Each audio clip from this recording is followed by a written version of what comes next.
अस्सलामुअलैकुम नाज़रीन, अवां ॾिसी रहिया आहियो प्रोग्राम इसहाक कुलाची सां गॾु इकोनॉमी ऑफ पाकिस्तान। जॾहिं पाकिस्तान जी इकोनॉमी जी पाण ॻाल्हि कंदा आहियूं त स्पेसिफिक उन में पाण प्रोग्राम्स बि कंदा आहियूं ऐं उन हवाले सां पाकिस्तान जी मईशत जी जॾहिं ॻाल्हि कजे ऐं मईशत जूं जेके कमियूं कोताहियूं आहिनि उन मां नंबर 1 जेको मेन हर्डल आहे उहो एग्रीकल्चर सेक्टर आहे।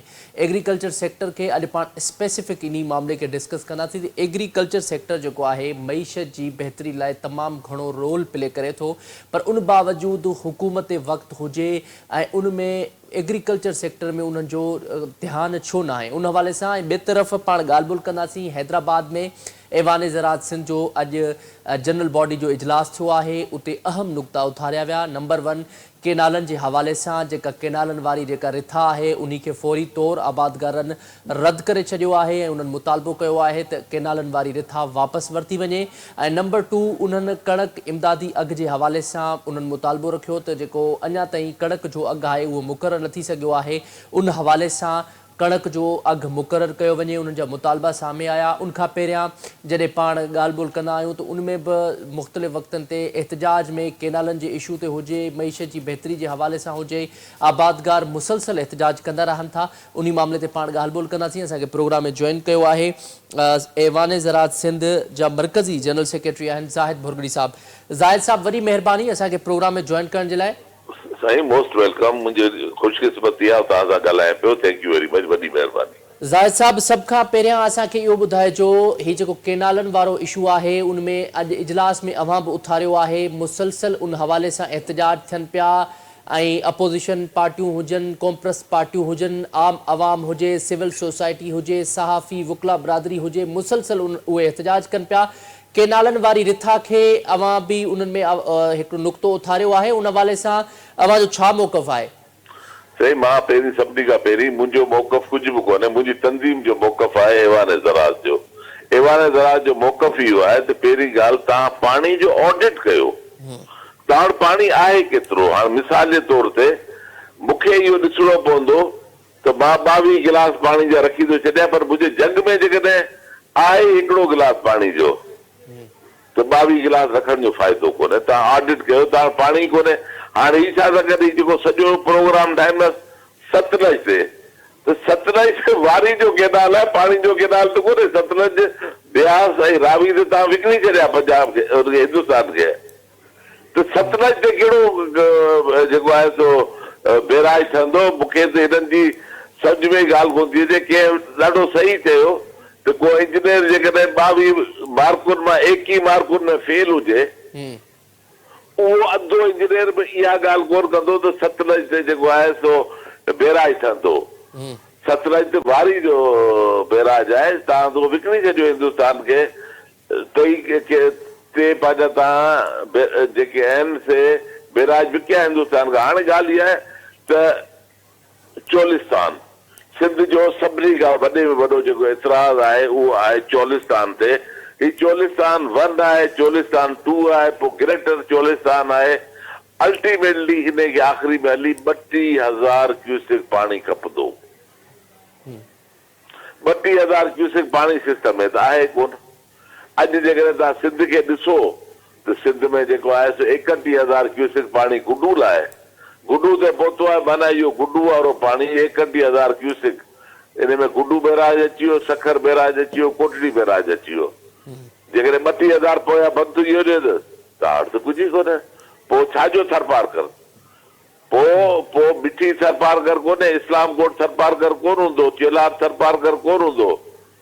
पोइ तव्हांजो जेको आहे टंडो हलायर बि थरपारकर थी वेंदो, उहो मीरपुर ख़ास बि थरपारकर, नवाब शाह उहो त सभु थरपारकर थी वेंदा हलिया। पोइ त हर पासे वारी वारी ॾिसण में ईंदी।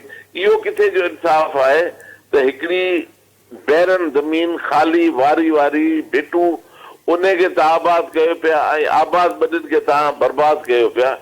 इहो कहिड़ो इंसाफ़ आहे? ऐं ॿियो मुसलसल जेको आहे सो इन खे न सिंध गवर्नमेंट एक्सेप्ट करे थी। कल्ह मूं वज़ीर आला सिंध जो बयानु वेठे ॾिठो, उहो चए थो त असां हिन केनल खे मंज़ूरी कोन कयो, असां हिन जी मुखालिफ़त कयूं था। जॾहिं सिंध गवर्नमेंट तव्हांजे हक़ में कोन्हे, आबादगार तंज़ीम का तव्हांजे हक़ कोन्हे। सिंध जो 10 सालनि जो ॿार, सिंध जी 6 करोड़ आबादी आहे, 6 करोड़ मां 6 माण्हू बि सिंध में अहिड़ा कोन्हनि जेके इन छहनि केनालनि जे हक़ में हुजनि। जॾहिं हिकिड़ी शइ खे सॼो सूबो रिजेक्ट करे थो, गवर्नमेंट चए थी त असां रिजेक्ट कयूं था आबादगार तंज़ीमूं, त पोइ इहो ठहण जी माना इहा आहे त इहा ॾाढ आहे। इनखे कंहिं बि ॾाढ खे कंहिं सूरत में क़बूल कोन कबो। ऐवान ज़राअत जो मौक़फ़ आहे। असां अॻे ई एंटी केनाल एक्शन कमेटी ठाही आहे, जंहिंमें ऐवान ज़राअत आहे, सिंध आबादगार बोर्ड आहे, सिंध आबादगार इत्तेहाद आहे, सिंध यूनाइटेड फोरम आहे, जेके बि आबादगार जूं तंज़ीमूं आहिनि सभु असां अॻे ई 8 जेके आहिनि से इन लाइ बदीन में, मीरपुर ख़ास में, हैदराबाद में, नवाबशाह में, सक्कर में, लाड़काणे में, ॿियनि अनेक जॻहियुनि ते असां अॻे ई मुज़ाहिरा ऐं वॾा वॾा धरना हणी वेठा आहियूं। हाणे जेको आहे सो ही 6 केनाल, ऐं तव्हांखे इहा हिकिड़ी नंढड़ी ॻाल्हि ॿुधी वठो त केनाल खोटिजे थो, अखर मुंहिंजा यादि रखिजो, तंज़ीम जा अखर, जिते केनाल खोटिजे थो, जिते ज़मीन तव्हां चोलिस्तान लाइ 6 केनाल ज़मीन खोटींदो, असांजी नज़र में इहा सिंधी माण्हू जी क़बर पई खोटिजे। ऐं सिंधी माण्हू जेकॾहिं क़बर खोटींदी, मरण वारो माण्हू हर मज़ाहिमत कंदो, बिल्कुलु मज़ाहिमत थींदी।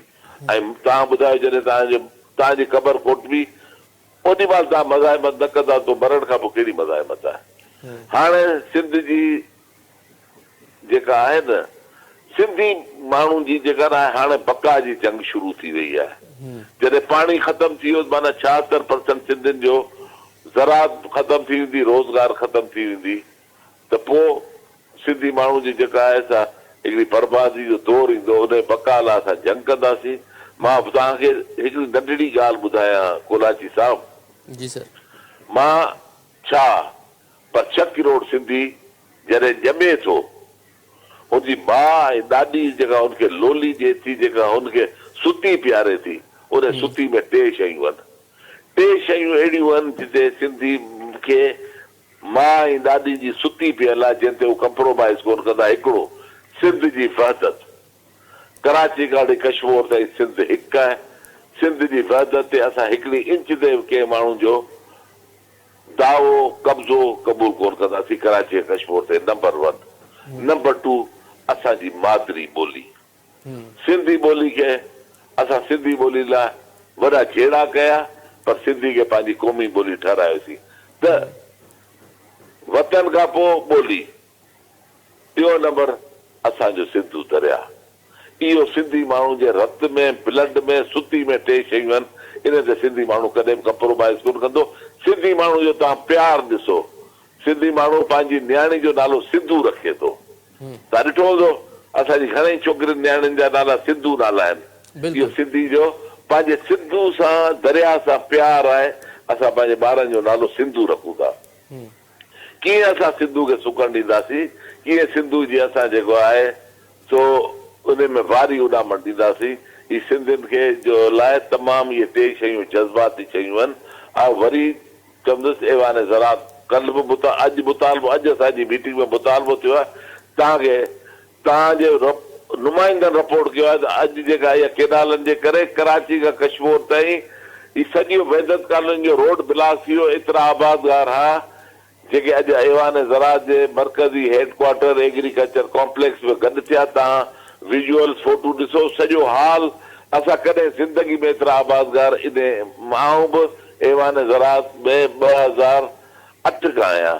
मूं इन्हनि 17 सालनि में एतिरो आबादगार गॾु कोन ॾिठो जेको अॼु मूं ॾिठो आहे हिते हैदराबाद में। जेको हिते आयो आहे, को सखर मां आयो आहे, को घोटकी मां आयो आहे, को लाड़काणे मां आयो आहे, को मीरो खान मां आयो आहे, को जैकबाद मां, माना सभु हिते हैदराबाद में ऐवान ज़राअत जे मरकज़ में जनरल बाडी में गॾु थिया आहिनि। असांजो हालांकि चीफ पेट्रन साहिबु असांजो घटि मीटिंगुनि में ईंदो आहे, पर अॼु उन पाण सदारत कई प्रोफेसर डॉक्टर सैयद नदीम कमर साहिबु। उन कई। ॿियो असांजो इलेक्शन बि हुई अॼु ड्यू, उन में असांजो जेको आहे सो अॼु साईं मीरा मोहम्मद शाह, साईं पंहिंजो साईं कमरुज़मान शाह जो पोटो ऐं डॉक्टर नदीम कमर साहिब जो पुटु साईं नवीद कमर साहिबु ऐं साईं मीराम शाह जो भाइटियो सैयद ज़ैनुल आबिदीन शाह सदर चूंडिजी वियो आहे। तव्हांजी तौर सां हुनखे मुबारक ॾियां थो। पर बहरहाल सभु ॻाल्हियूं पंहिंजी जाइ ते। केनाल असांखे मंज़ूर कोन्हनि, इहा ॻाल्हि नंबर 1 अॼु असांजे इजलास में थी आहे। ॿियो नंबर असांजे इजलास में ॻाल्हि थी आहे त तव्हांखे ख़बर आहे पाणी आहे कोन सिंध में भाण जा रेट केतिरा आहिनि हींअर कणिक हफ़्ते खां पोइ लहण वारी आहे गवर्नमेंट अञा ताईं हिन कणिक जो रेट जो ऐलान कयो आहे न के ख़रीदारी जा मर्कज़ खोलिया अथसि तव्हां किथे बि कोन ॿुधो हूंदो ख़रीदारी जेको मर्कज़ खुलियल आहे असां चयूं था 15 लख मेट्रिक टन कणिक जी सिंध गवर्नमेंट ख़रीदारी करे ऐं फौरी तौर ते मर्कज़ खोले ऐं आबादगारनि खे पारदानो ॾिनो वञे इहो अॼु असांजी ऐवान ज़राअ जी तरफ़ां मुतालबो थियो आहे ॿियो जेको वॾो असांजो मुतालबो आहे तव्हां ॾिसो अॼु बसर ऐं टमाटो तकीअ धड़ी हले पियो टमाटनि ते तव्हां ॾिसो पिया सोशल मीडिया ते केतिरा लतीफ़ा हलनि पिया अॼु टमाटे जी 15 किलो जी छली जेका आहे उहा 30 रुपए में विकामी आहे मूंखे ॿुधायो हीउ आबादगार इन में छा खाईंदो पंहिंजो ख़र्च मुंहिंजो कोन लहंदो इहो वीचारो बर्बाद थी वेंदो गवर्नमेंट फौरी तौर ते टमाटो बसर ॿाहिरि एक्सपोर्ट करे दुनिया में थिए थो जॾहिं शइ वधे थी तव्हां एक्सपोर्ट कयो था बॉर्डर तव्हांजा खुलियल आहिनि ईरान सां ऐं अफ़गानिस्तान सां हिनखे एक्सपोर्ट कयो ताकी आबादगारनि खे घटि में घटि मतिलबु फ़ाइदो न मिले त जेको ख़र्च कयो उहो त उनखे मिलणु खपे अच्छा जाहिद साहब अच्छा जाहिद साहब असांखे इहो ॿुधाइजो उनमें अवां ॿियो बि मुतालबो कयो आहे कणक जो अघु अञा ताईं मुक़ररु न थी सघियो आहे ज़ाहिर आहे इहो आबादगारनि लाइ हिकिड़ो वॾो मुश्किल रीज़न आहे छाकाणि त अघु अञा ताईं मुक़ररु ई न थींदो इन हवाले सां सिंध हुकूमत जे रोल खे अवां कीअं था ॾिसो दावाऊं वॾियूं ऐं जेको ज़राअत खाते जो मिनिस्टर आहे उहे चवनि था उहे स्पोर्ट्स जा बि मिनिस्टर आहिनि उहे इहा ॻाल्हि कनि था असां सिंध में अलॻि बोर्ड ठाहींदासीं एॾियूं वॾियूं दावाऊं एॾियूं वॾियूं ॻाल्हियूं ऐं प्रैक्टिकली अञा ताईं कणक जो अघु बि मुक़ररु न थी सघियो आहे सही ॻाल्हि इहा आहे ॾिसो कणक जेका आहे न इहो हिकिड़ो फूड सिक्योरिटी जो मसइलो आहे दुनिया जे अंदरि जेको न आहे बॉर्डर सिक्योरिटी पोइ ईंदी आहे फूड सिक्योरिटी पहिरीं ईंदी आहे जॾहिं माण्हुनि वटि खाइण लाइ कुझु कोन हूंदो त उहो मुल्क में वॾी मसइलो थींदो वञे ॾुकार थींदो वञे कणक जे फ़सुल खे तव्हां जेकॾहिं ईअं नज़रअंदाज़ कंदा माण्हुनि खे नुक़सानु थींदो माण्हू कणक कोन पोखींदा तव्हांजे मुल्क में फूड सिक्योरिटी जो प्रॉब्लम थींदो ख़ुदा जे वास्ते हर फ़सुल सां रांदि खेॾो पर कणक जे फ़सुल सां चांवरनि जे फ़सुल सां कॾहिं बि रांदि न खेॾो हीउ तव्हांजो फूड सिक्योरिटी आहे हीउ तव्हांजी जेका आहे त 26 करोड़ माण्हुनि जे पेट जो मामिलो आहे कणक जो तव्हां हिन साल जेकॾहिं मिसाल रेट नथा फिक्स कयो तव्हां नथा कणक ख़रीद कयो वापारी जेको हरामी वेठो आहे उहो हिननि खां 2000 रुपए में 4000 वारी जेकॾहिं कणक वठंदो अॻे साल केरु पोखींदो केरु ई कोन पोखींदो मुल्क में उन खां पोइ जेकी सूरत हाल थींदी तव्हां अॼु खे न ॾिसो अॻे साल खे ॾिसो अॻे साल त माण्हू कणक मां सभु निकिरी वेंदा हलिया तव्हांजे मुल्क जो छा थींदो दुनिया जे अंदरि फूड सिक्योरिटी ते वधि में वधि ध्यानु ॾिनो वञे थो ऐं वरी सिंध गवर्नमेंट खे चवंदो त महिरबानी कयो वक़्तु वञे पियो कणकूं लहण में हफ़्तो बचियो आहे फौरी तौर ते पोइ साल जो जेको नोटिफिकेशन आहे उनखे बहाल कयो असां को नओं नोटिफिकेशन कोन था घुरूं ही पोइ साल 4000 रुपया रेट गवर्नमेंट फिक्स कयो उन ई नोटिफिकेशन खे बहाल करे ऐं फौरी तौर ते मर्कज़ खोले असां 5000 कोन था घुरूं असां साॻो पुरा पोइ साल वारो रेट घुरूं था हालांकि हिकिड़े साल में घणियूं शयूं असां जेके वठूं था उहे महांगियूं थी वियूं आहिनि पर असां उन ॻाल्हि खे नज़रअंदाज़ कयूं था छॾियूं था असांजो जेको रेट आहे पोइ साल जो उहो बहाल करे फौरी तौर ते मर्कज़ खोले कणक जी ख़रीदारी शुरू कई वञे ऐं आबादगारनि खे बारदानो ॾिनो वञे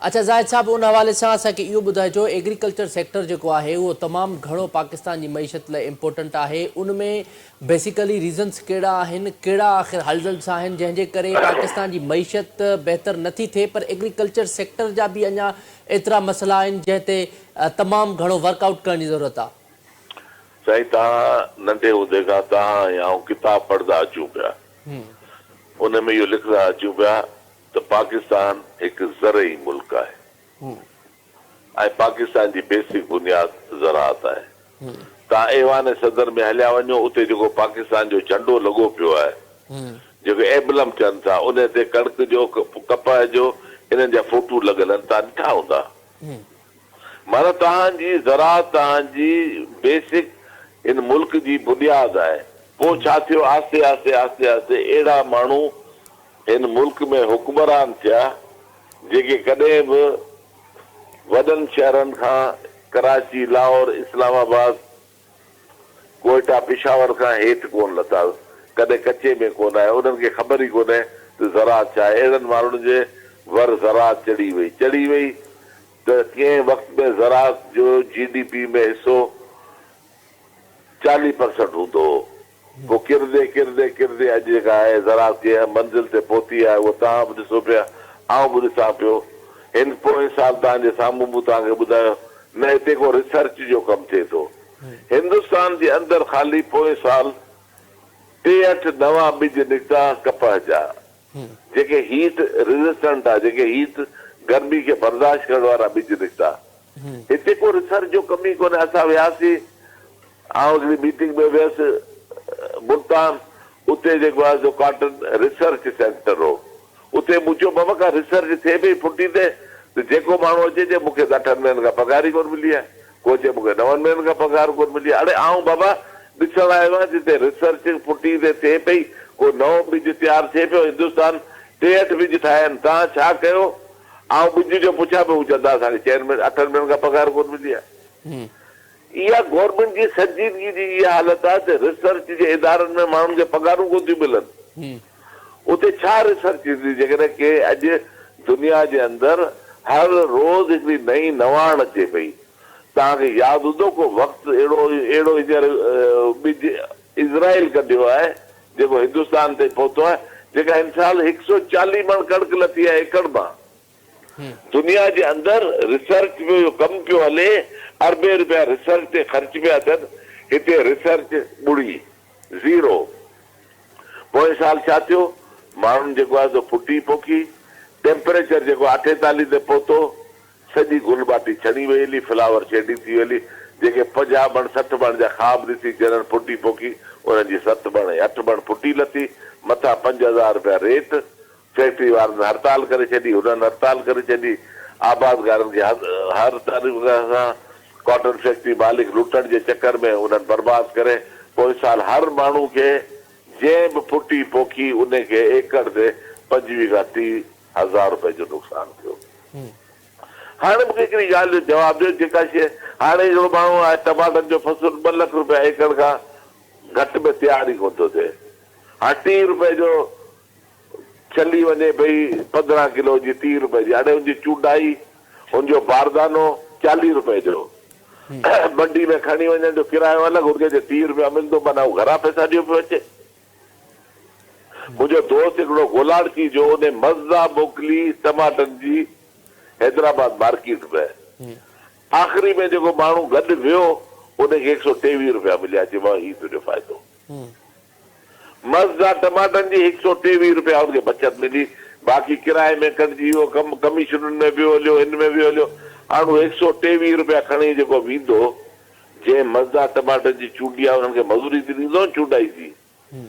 अच्छा ज़ाहिद साहब, ही जेको रिसेंटली हाणे सिंध असेंबली में बिल पास थियो आहे ज़राअत जे हवाले सां ऐं टैक्स कलेक्शन जे हवाले सां, इन बिल खे अवां कीअं था ॾिसो? अवां छा इन बिल खे को चैलेंज करण जो सोचियो आहे? छा आबादगार इन बिल जे हवाले सां को रद्द अमल उन्हनि जो साम्हूं आयो आहे?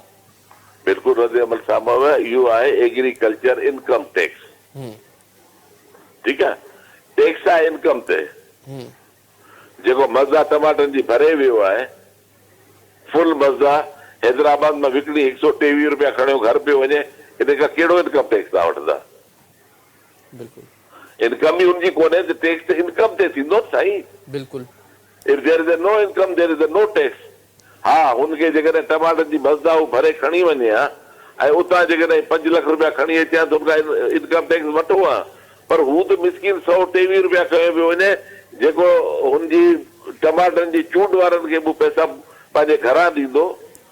आऊं तव्हांखे सर कोलाची साहिब हिकिड़ी ॻाल्हि ॿुधायां, तव्हांखे को वक़्तु हूंदो हर ॿाराड़ी में, हर ॻोठ में, हर ज़मींदार जे घर जे साम्हूं 30-30, 40-40 मेहूं ऐं ढगियूं बीठियूं हूंदियूं हुयूं।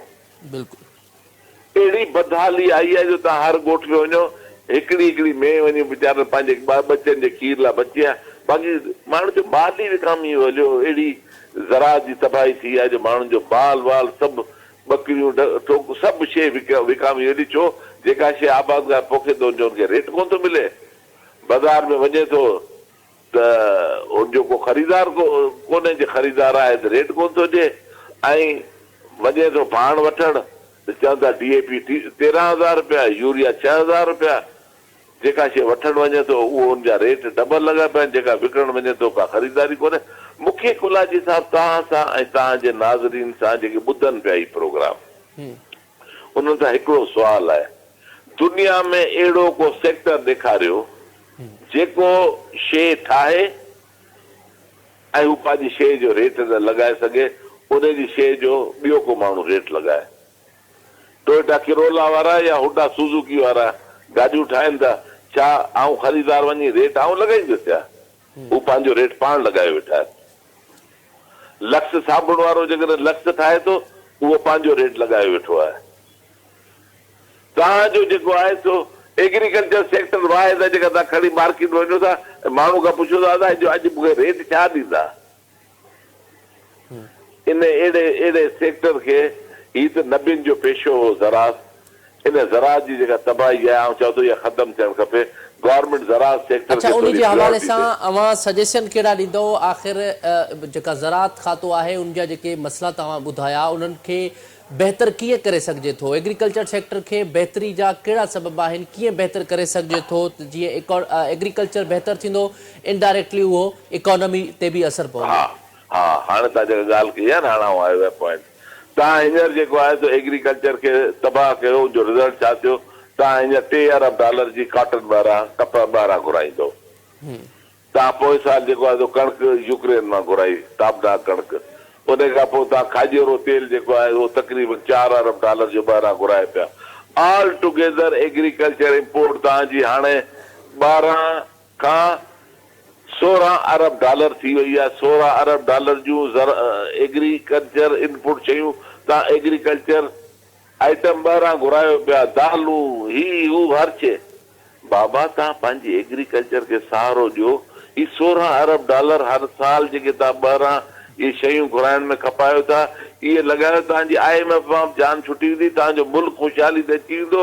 अॼु आउं तव्हांजे प्रोग्राम में इहो दावो करे थो हलियो वञा, जेसि ताईं एग्रीकल्चर सहारो हिननि खे कोन ॾींदी हिन मुल्क जी इकोनॉमी ठहंदी सिर्फ़ु एग्रीकल्चर सां। जे एग्रीकल्चर खे तव्हां सहारो ॾींदो, तव्हां ॿाहिरां तव्हांजी इम्पोर्ट बंदि थी वेंदी, तव्हांजी एक्सपोर्ट वधंदी, तव्हांजो $20-22 अरब जो साल जे अंदरि ई बचत कंदी, उन सां मुल्क उथी बीह रहंदो। IMF जे कर्ज़नि मां तव्हांजी जान छुटी वेंदी। उहो सिर्फ़ु एग्रीकल्चर सेक्टर तव्हांखे हिन मुसीबत मां, कर्ज़नि जी मुसीबत मां जान छॾाए सघे थो। ॿाहिरां जेका तव्हां एग्रीकल्चर इम्पोर्ट कयो पिया उन में तव्हांजी जान छुटंदी। अच्छा ज़ाहिद साहब, हाणे असांखे आख़िर में इहो ॿुधाइजो, जेको केनालनि वारो मामिलो आहे उहो त ज़ाहिर हले पियो ऐं उन में सिंध जो अवाम जेको आहे पंहिंजो मौक़िफ़ वाज़े तौर ते रखी छॾियो आहे, पर ॿिए तरफ़ जेको आहे वफ़ाक़ पंहिंजी होड़ ते क़ाइमु आहे। वफ़ाक़ बार बार ॻाल्हियूं त करे पियो, CCI जो इजलास थींदो ऐं CCI में इहो इशू रिज़ोल्व कयो वेंदो जेके सिंध जे माण्हुनि जा ख़दशा आहिनि, पर उन बावजूद बि वफ़ाक़ पंहिंजी होड़ ते क़ाइमु आहे ऐं अञा ताईं जेका मंज़ूरी वारी रिथ आहे उहा रद्द न थी सघी आहे। उन हवाले सां छा चवणु चाहींदो? सही, आउं हिकिड़ी तव्हांखे ॻाल्हि ॿुधायां त कंहिं बि माण्हू ते, जंहिं बि, पहिरीं ॻाल्हि त असां हिकिड़ा फेडरल यूनिट आहियूं, फेडरेशन जा हिकिड़ा यूनिट आहियूं। असांजे माण्हू जेकॾहिं 6 करोड़ माण्हू सिंधी आहे ऐं जेकॾहिं 6 करोड़ माण्हू हिकिड़ी शइ ते मुतफ़िक़ कोन्हे त तव्हां उहो नथा करे सघो। इहो जेको थींदो उनखे सिंधी माण्हू एक्सेप्ट कोन कंदो ऐं उहो जेको आहे सो आउं सम्झां थो त उहो मुंहिंजे अंदाज़े सां पीपल्स पार्टी जी हुकूमत बि थियणु कोन ईंदी, छो जो उहा नुमाइंदा तंज़ीम आहे। असांजा वोट पीपल्स पार्टी खे ॾिना आहिनि। आउं चवां थो पीपल्स पार्टी बि थियणु कोन ईंदी, सिंध जो अवाम बि थियणु कोन ईंदो ऐं वफ़ाक़ जहिड़ी जेका बि कोशिशि हूंदी उनखे इनशाला नाकाम ठाहींदासीं। बाक़ी इहो त मूं पहिरीं अर्ज़ु करे छॾियो, केनाल कोटबो, सिंधी जी हिन पासे ख़बर कोटबी, माना इहा ईअं ई सम्झो था। अच्छा, सख़्तु ॻाल्हि कयो था सर तव्हां, इंतिहाई सख़्तु ॻाल्हि कोन्हे। इहो सिंधी माण्हू अच्छा, इनमें ज़ाहिद साहब तव्हां कसूरवार कंहिंखे कयो था? छाकाणि त हिन मामले में पीपल्स पार्टी, इवन सिंध हुकूमत जेको आहे मौक़िफ़ वाज़े तौर ते रखियो आहे त केनाल न ठहंदा। कल्ह बि CM साहब जी पाण ॻाल्हि ॿुल ॿुधी त केनाल नथा ठहनि ऐं कोन ठहंदा। हिकु तरफ़ अहिड़ियूं ॻाल्हियूं, ॿिए तरफ़ ऐवान सदर मां मंज़ूरी बि सदर साहब पाण ॾियनि पिया। छा इहा तव्हां ॿिटी पॉलिसी नथा सम्झो पीपल्स पार्टी जी? साईं, मां हिकिड़ी ॻाल्हि ॿुधायां त मूं ऐवान सदर में सदर साहब जेकॾहिं का मंज़ूरी ॾिनी आहे, अहिड़ी शइ ॿुधूं पिया असांजी नज़रुनि जे साम्हूं, मुंहिंजे साम्हूं अचे त आउं हुन ते इक़रार कयां। बाक़ी पीपल्स पार्टी की लोकल क़यादत असां सां रोज़ मिले पई, डेली असांजी मिनिस्टरनि सां, सीएम साहब सां, हिननि सां के न के फोरम ते मुलाक़ात थींदी रहे थी। उहे चवनि था इहो असां ठहण कोन ॾींदासीं। बाक़ी सिंधी माण्हू केनालनि जे मामले में तमामु हसास आहे। सिंधी माण्हू जेको आहे त हिकिड़ी वॾी तहरीक शुरू थी वेंदी हली, ऐं आउं नथो सम्झां त इहा जेका आहे त हिननि खे आख़िर में इहा रिथाऊं वापसि वठणी पवंदियूं। अच्छा जाहिद साहब, पीपल्स पार्टी इहा ॻाल्हि त करे पई या इवन उन्हनि जा मिनिस्टर्स हुजनि, सीएम हुजे, उहा इहे ॻाल्हि कनि पिया त ही केनाल्स न ठहंदा, पर ॿिए तरफ़ वफ़ाक़ी हुकूमत में उहे फुली सपोर्टेड आहिनि, चाहे उहो 26 अमेंडमेंट हुजे, पीका एक्ट हुजे, जेके बि कानून साज़ियूं थियूं आहिनि, पीपल्स पार्टी उन्हनि खे सपोर्ट कयो आहे। तव्हां छा था सम्झो, छा इहो इनडायरेक्टली ईअं त न आहे कि आवाम जे अॻां ॿियो मौक़िफ़ हुजे ऐं होॾां उन्हनि खे इनडायरेक्टली सपोर्ट मिले केनालनि जे हवाले सां? मां सर हिकिड़ो कमु कंदुसि, पीका एक्ट खे आउं सम्झां कोन थो, आउं आबादगार आहियां, हीउ साफ़ इन जो मसइलो आहे। आबादगारनि जे हिसाब सां आउं सम्झां थो त पीपल्स पार्टी खे आउं हिकिड़ो बेनिफिट ऑफ डाउट ॾियां थो, ऐं आउं इन करे जो पीपल्स पार्टी खे वरी इन्हनि ई सिंधी माण्हुनि जे साम्हूं अचिणो आहे, इन्हनि खां ई वोट वठिणो आहे। अॼु पीपल्स पार्टी खे जेकॾहिं वोट कंहिं ॾिनो आहे, उहो सिंधी क़ौम वोट ॾिनो आहे, ॿी कंहिं क़ौम जे वोट ते कोन बीठल आहिनि, सिंधियुनि जे वोट ते बीठल आहिनि। मूंखे पूरी अञा उमेद आहे त हू सिंधियुनि जो मान रखंदा, सिंधियुनि जी इज़त रखंदा, ऐं इन प्रोजेक्ट खे जेकॾहिं इहो अहिड़ो प्रोजेक्ट थिए त पीपल्स पार्टी आबादगारनि सां, आम माण्हुनि सां गॾिजी रोडनि ते अची वेंदी हली। ठीक है, वॾी महिरबानी ज़ाहिद बुर्गड़ी साहब असांखे प्रोग्राम में टाइम ॾियण जे लाइ। नाज़रीन, पाण एग्रीकल्चर सेक्टर खे तफ़सीली तौर ते डिस्कस कयोसीं, उनमें पाण कुछ ॻाल्हियूं जेके आहिनि उहे वाज़े तौर ते रखियूं त जेको केनालनि जो मामिलो आहे उनमें न सिर्फ़ सिंध जो अवाम, उनमें आबादगार, सिविल सोसाइटी, सहाफ़ी बिरादरी, वकील बिरादरी, पूरो सिंध हिन मामले ते, समूरी सिंध हिन मामले ते गॾु आहे ऐं हिन खे मुकमल तौर ते केनालनि खे रद्द करे छॾियो आहे ऐं बार बार मुतालबो बि कयो पियो वञे। ॿिए तरफ़ पाण कड़क जे अघ जे हवाले सां ॻाल्हि कई, एग्रीकल्चर सेक्टर जे हवाले सां ॻाल्हि कई त उनमें जेके मसइला आहिनि उन्हनि खे फौरी तौर ते हुकूमत वक़्त खे घुरिजे उन्हनि मसइलनि खे ॾिसे ऐं एग्रीकल्चर सेक्टर ते वधि खां वधि पंहिंजी प्रोग्रेस ॾेखारे, छाकाणि त एग्रीकल्चर सेक्टर उहो सेक्टर आहे जेको पाकिस्तान जी मईशत खे तमामु घणो इम्प्रूव करे सघे थो। सो नाज़रीन, प्रोग्राम जो जेको वक़्तु आहे उहो पंहिंजी पुॼाणी थो पहुचे। मूंखे ॾींदा इजाज़त, अल्लाह निगहबान।